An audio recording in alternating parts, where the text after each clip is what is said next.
Everyone, we're back here looking at, looks like rocks. Well, yeah, these are rocks, but they're also categorized in another way because they have very specific properties. Okay. So they call these things minerals, and basically because they meet some criteria that rocks don't.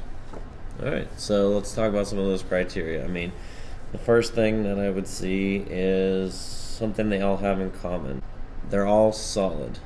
They are all solid. They do not seem to be liquefying at all. Okay, and they're not in the gaseous form, and they're not plasmas. So out of the 4 states of matter, we have that all minerals must be solid. What else could you say about them? Well, I don't think I'm going to make this in my house or in some kind of factory. I think that these are all found in nature. So when we talk about mineral formation, where are minerals coming from? Well, there's basically a couple places minerals can come from. So one way that we find minerals is made from basically something that's really hot. They are the harder kind of minerals, and they form out of magma. So when the magma cools, it leaves something behind.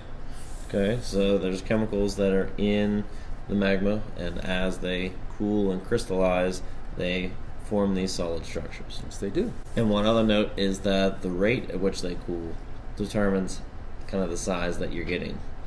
Right. The longer period of time you have of cooling, the bigger and bigger the crystals that can form. So you can imagine that crystals of this size took a little bit longer than a tiny little crystal, these kinds of minerals in nature. So a second way of having minerals form is from a solution. And what I mean by crystals forming from a solution is that there are these elements and chemicals mixed in a solution of water, and as the water evaporates out, the minerals that are left behind are crystallizing into the minerals we're seeing here.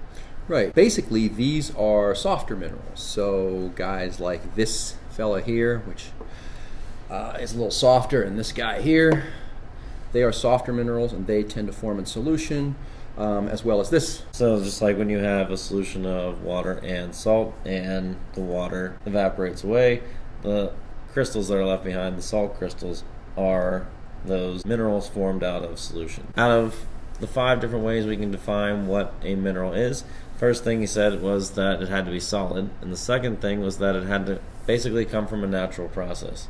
So they've got to be naturally occurring. They must be inorganic. What does that mean? Inorganic means that it didn't come from anything that was recently alive. Okay, so it was never living, has never lived. It is a inanimate solid. So we said it had to be solid, had to have definite shape and structure. The chemical composition of a mineral must be unique. And what do you mean by that? Well, down at the molecular level, there is a shape to the way the molecules form in every substance. Minerals are no exception, and within these minerals is a certain shape. And externally, they actually take on that shape as well, which we'll talk about very soon. Okay, and so like this is halite.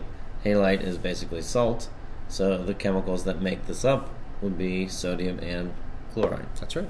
And the last thing here is that they have to have a definite crystalline structure. And that's what I was talking about before with respect to the shape of the molecules within these minerals.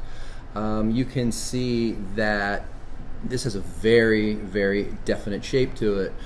It's not just cubic, it's cubic and kind of leaning over. Well, every single molecule down to this molecular level is shaped the same way. So if we were to take this and break this, which we won't, it would break in that shape all the way down to the molecular level, which is the same with every single one of these minerals. So when we're saying, do we have a mineral in our hand or do we have a rock in our hand, we need to basically recall the 5 properties of what a mineral is.